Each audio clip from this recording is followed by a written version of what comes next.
Une date a donc été définie pour une première rencontre inédite entre le M23 et les autorités congolaises. Les délégations ont rendez-vous mardi prochain à Luanda, en Angola.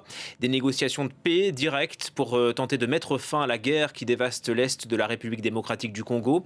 Une percée diplomatique notable qui s'accompagne d'autres tentatives diplomatiques, à l'image de cette réunion virtuelle organisée aujourd'hui entre les chefs d'État d'Afrique australe, la SADC, qui a annoncé le retrait progressif de ses troupes dans l'Est de la RDC. Les précisions de Caroline Dumais.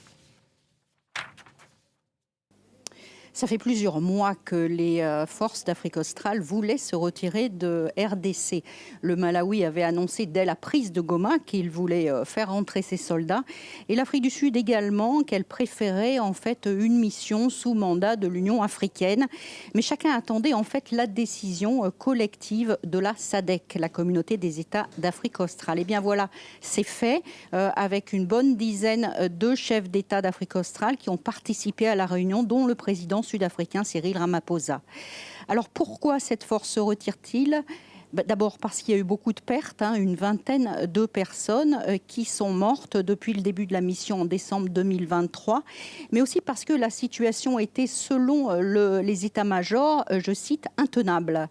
En fait, les soldats étaient sous-équipés.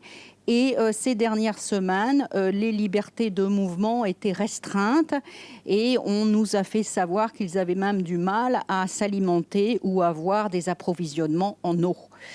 Alors le retrait se fera en plusieurs étapes, on n'a pas encore les détails. Il y a 2900 soldats sud-africains, 2100 soldats du Malawi et de Tanzanie. Personne ne sait s'ils pourront repartir avec leurs armes ou avec leur équipement. Pour l'instant, pas de réaction en Afrique du Sud, ou peu de réaction, mais il est certain que cette décision va soulager l'opinion publique qui ne comprend pas toujours pourquoi les soldats sud-africains sont embourbés dans une guerre de haute intensité en RDC.